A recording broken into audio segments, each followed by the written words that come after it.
Hello दोस्तों, नमस्कार। आज हम आप लोगों को मिलवा रहे हैं आदरणीय पूज्य हमारे गुरुजी, जो कि आपको ज्योतिष के बारे में बहुत ज़्यादा अनुभविक ज्ञान है। इनको बचपन से ही ये ज्ञान में अनुभविक ज्ञान है, बचपन से ही ज्ञान है ज्योतिष के बारे में।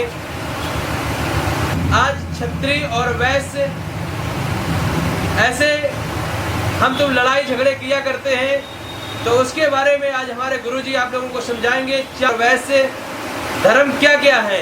तो आज हमारे गुरुजी आप लोगों को संबोधित करेंगे और आप लोग सम्मानित हमारे गुरुजी की बातों को ज़्यादा से ज़्यादा लाइक करें और शेयर करें और सब्सक्राइब करें चैनल को MK स्टूडियो 123 को।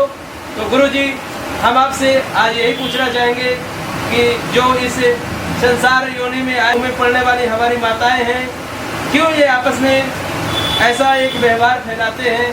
तो इसके बारे में गुरुजी आप हमें संबोधित करें और हमारे ऑडियंस को भी बताएं कुछ अच्छी से अच्छी बातें जो हमारे ऑडियंस को लगे। आपका बातें सुन करके आपके माध्यम से कुछ अच्छी सीख पहुँचे। बहुत बहुत धन्यवाद गुरुजी, जरूर आप बताइए। गुरुजी का ध्यान करते हुए भगवान गणेश के चरणों में वंदना करते हैं। हमारे यहाँ सनातन संस्कृति में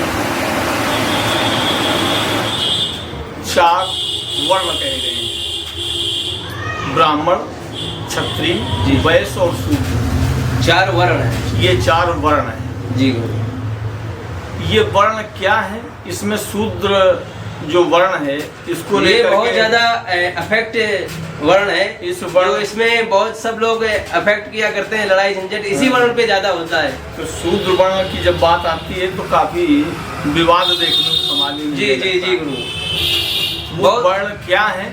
ये हमें प्रकृति से प्राप्त होते हैं। हमारे जन्म के समय से ये वर्ण जन्म के समय प्रकृति से प्राप्त होते हैं जी। और वो वर्ण किसी भी देश, किसी भी राष्ट्र, किसी भी स्टेज या किसी भी जिला या तहसील को चलाने के लिए इन 4 वर्णों की आवश्यकता होती है। बगैर अगर ये 4 वर्ण नहीं होंगे हमारे पास, जी जी, तो किसी भी देश का या किसी भी राष्ट्र का या किसी भी स्टेट का संचालन नहीं होगा। और ऐसे ही मानव जीवन को चलाने के लिए परमात्मा ने हमें ये 4 वर्ण दिए हैं। आज से काफी समय पहले जातियां नहीं थी, केवल ये वर्ण ही हुआ करते थे 4। और ये 4 वर्ण ब्राह्मण, क्षत्रिय, वैश्य और शूद्र, ये चारों वर्ण एक दूसरे के पूरक हैं, एक दूसरे के सम्मुख हैं। पूरक हैं और भी है, सम्मुख भी है। और अगर ये इनमें से एक भी कम हो जाए तो व्यवस्था चल ही नहीं सकती। अच्छा जी। हाँ, ये अब इसको शास्त्रों में भगवान विष्णु के ये अंग कहे गए हैं। 4 भगवान विष्णु के अंग कहे गए हैं। चारों अंग, चारों सूत्रों को भगवान के मतलब बिल्कुल अंग बताए गए। हाँ, इनको अंग बताया गया है। भगवान विष्णु के ये 4 अंग हैं और भगवान अपने विष्णु चारों भुजाओं से एक एक वर्ण को धारण किए हैं। चारों भुजाओं से एक एक अंग को अपने ऊपर एक एक वर्ण को धारण किए हैं। भगवान ने कहीं पर भेदभाव नहीं रखा कि किसी वर्ण को, किसी को मतलब ये नहीं छोटा नीच नहीं दिखाया, किसी भी वर्ण को एकदम नीच नहीं दिखाया, सबको अपने बराबर पे रखा है। अपने बराबर पे रखा है। देखिए यही एक बात है गुरुजी कि देखिए प्रभु, जब भगवान ने किसी चीज पे भेद नहीं रखा है तो हम और आपस में क्यों भेद रखें? जी गुरु। तो उन्होंने किसी पर भेद नहीं रखा और अपने एक एक भुजाओं से एक एक वर्णों को धारण किया। वास्तव में ये ब्राह्मण वर्ण है क्या? जी, ब्राह्मण वर्ण है शिक्षा, जिसे हम शरीर का मुखार बिंदु कह सकते हैं जी। और क्षत्रिय वर्ण है क्या? भुजाएं। ये भुजाएं हमारी तुम्हारी, ये भुजाएं। तो ब्राह्मण क्या है? शिक्षा देने का कार्य करता है मुख। जी जी। और भुजाएं हैं क्षत्रिय, तो भुजाएं का क्या है कि सुरक्षा देने का काम करता है, यानी शिक्षा और सुरक्षा। तो सुरक्षा, हाथ पैर में कहीं भी पीड़ा हो, कोई भी फुंसी हो जाए तो हाथ मदद लेके पहुंचता है, क्योंकि उसको व्यवस्था मिली है सुरक्षा की। बिल्कुल सही कहा। और वक्षस्थल को वैश्य कहा गया है। वैश्य मतलब अर्थ है, मुखारबिंद शिक्षा, भुजाएं सुरक्षा और वक्षस्थल अर्थ है। तो जब तक अर्थ नहीं जाएगा तब तक व्यवस्था संचालित नहीं होगी। फिर पैरों को हमारे शूद्र कहा गया है। पैरों को शूद्र कहा गया है। शूद्र का काम है सेवा का। अर्थ की व्यवस्था हमारी वक्षस्थल देखता है शरीर की। सुरक्षा की व्यवस्था हमारे हाथ देखते हैं, शिक्षा की व्यवस्था मुखारबिंद देखता है और सेवा की व्यवस्था हमारे पैर देखते हैं। तो ये हमारे शरीर के 4 अंग हुए। यही भगवान विष्णु के अंगों का वर्णन है। और जब हम भगवान विष्णु के चरणों में जाते हैं तो अपना सर रखते हैं कहाँ? उनके पैरों में रखते हैं। यानी कि सूत्र में हम अपना पैर मस्तक रख करके भगवान से आशीर्वाद ग्रहण करते हैं। ये कहा जा सकता है। बिल्कुल सत्य है। दूसरी बात क्या है कि ब्राह्मण, क्षत्रिय, वैश्य और शूद्र यही 4 वर्ण होते थे और ये प्रगति से जब प्राप्त होते हैं तो इनके लक्षण भी उस व्यक्ति के अंदर प्राप्त मिलते हैं। अगर आज समाज में बांट दिया गया, जब पहले गोकुल हुआ करते थे तो जातियां, जहाँ पढ़ाई होती थी जातियां होती ही वहाँ जातियां नहीं होती थी। एक ही घर में, ब्राह्मण के घर में एक क्षत्रिय वर्ण का बालक पैदा होता था और उसी घर में शूद्र वर्ण का बालक पैदा होता था। तो वो गोकुल में जा करके उसका जन्म का समय और सारी चीज़ें जब बताते थे तो वहाँ के गोकुल के जो प्रधानाचार्य, जो गोकुल के संस्थापक वो कहते थे कि ये बालक जो है क्षत्रिय वर्ण का है और ये बालक शूद्र वर्ण का है। एक ही पिता है, एक ही घर से आया है, लेकिन सबके काम डिवाइड हो गए। अब जो क्षत्रिय वर्ण का बालक था उसको शस्त्र चलाने का, सुरक्षा व्यवस्था में लगाने का, तरह तरह के शस्त्रों का ज्ञान देना उस गोकुल की परंपरा होती थी। और जो शूद्र वर्ण का था, साफ सफाई स्वच्छता कैसे रखी जाए इस पर उसको ज्ञान दिया जाता था। अब एक बार क्या हुआ कि ये दोनों बालक अपने पिता से लड़ गए। छोटा वाला कि हमको भैया गुरुजी साफ सफाई में लगाए रहते हैं और भैया को तलवारें चलाना सिखाते हैं। अच्छा, वो दोनों आपस में लड़ाई करने लगे? आपस में। और हम दोनों भाई थे, दोनों सगे भाई। अब उनने पिताजी से कहा कि पिताजी हमको जो है भैया वाला गुण सीखना है। तो पिताजी जाकर के गुरु से कहा कि ये छोटा वाला बालक ऐसा कह रहा है। बोले अच्छा आप कहें। छोटे वाले बालक को बुलाया जो शूद्र वर्ण का था।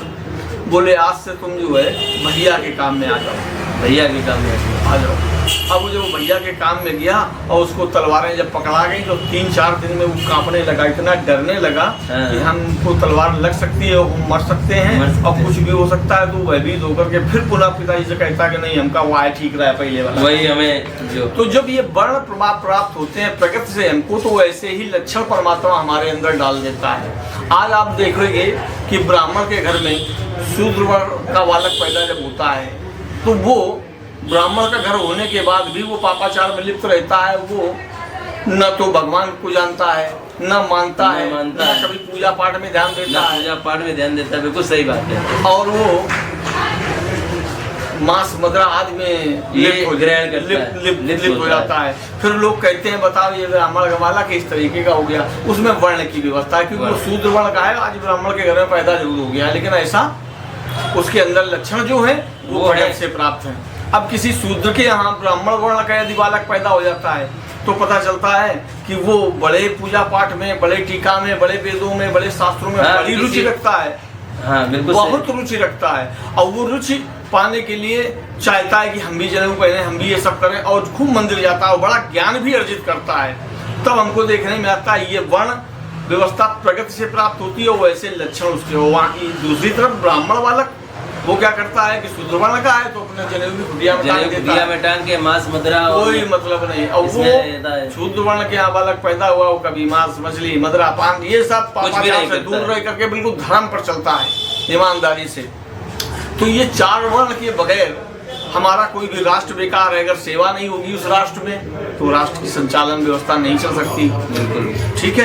अर्थ नहीं होगा तो व्यवस्था नहीं चल सकती, सुरक्षा नहीं होगी तो व्यवस्था नहीं चल सकती, शिक्षा नहीं होगी तो व्यवस्था नहीं हो सकती। तो हम इन 4 वर्णों को क्या माने? मुखार बिंदु को ब्राह्मण जो शिक्षा का कार्य है, भुजाओं को क्षत्रिय वर्ण जो सुरक्षा की व्यवस्था है, वक्षस्थल को अर्थ माने जो हमारा वक्षस्थल है वो अर्थ है और जो हमारे पैर हैं वो हमारी सेवा है। तो फिर क्या हुआ?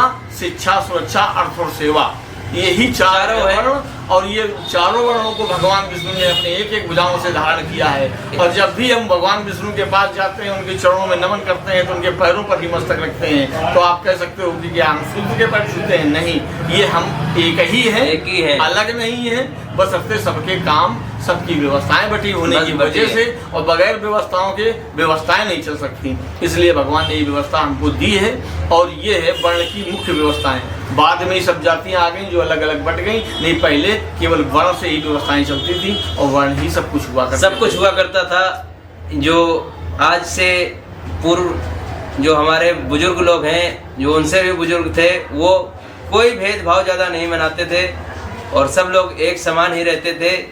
कुछ समय के बाद ये भेदभाव होना चालू हुआ है, तो प्लीज अब ये कलयुग फिर आ गया है, तो कलयुग केवल नाम आधारा, सुमर सुमर सब उतर ही पारा। तो सब लोग बस प्रभु के नाम में लगे रहिए, ऐसे ही हम तुम धीमे धीमे पार हो जाएंगे इस कलयुग से। कलयुग में कहा गया है कि सिर्फ नाम लेकर करते थे तब वो फल मिलता था। अब आज कलयुग में कलयुग केवल नाम आधारा, सुमर सुमर नर उतना ही पारा, केवल भगवान का स्मरण मात्र से भवसागर से मुक्ति पार हो जाता है। और शास्त्रों में कहा गया है कि समय में भगवान का नाम कितनी देर, तो कहा एक घड़ी। एक घड़ी 24 मिनट की होती भैया, बस एक घड़ी नाम ले लो। और एक घड़ी अगर समय ना हो तो आधी घड़ी 12 मिनट, अगर वो आधी घड़ी का भी समय न हो तो आधी से पुनियाद, उससे भी 6 मिनट केवल भगवान के सामने हाथ जो करके अपने तन मन धन से और व्यवस्थाओं से केवल धर्म पर चलने की बात करें। सत्य सनातन जय हो। आप सभी की जय हो। वंदन है। जो आगे का प्रसंग होगा तो नेक्स्ट अगले दिन आपको मिलेगा MK स्टूडियो 123 पे। तो प्लीज सभी ज़्यादा से ज़्यादा चैनल को लाइक करें और शेयर करें, सब्सक्राइब करें और हमारे गुरुदेव की वार्तालाप को ज़्यादा से ज़्यादा प्रचलित करें, ताकि गुरु भगवान हमारे ऐसे हैं कि सब लोगों को ये बातें पहुँचेंगी तो कुछ लोग अच्छे हो जाएंगे, यही बातें सुन के भगवान का नाम लिया करेंगे। तो प्लीज़ ज़्यादा से ज़्यादा चैनल को सब्सक्राइब करें और शेयर करें। जय हिंद, जय भारत, क्योंकि हम भारतवासी हैं तो भारत को नहीं भूलेंगे कभी। ये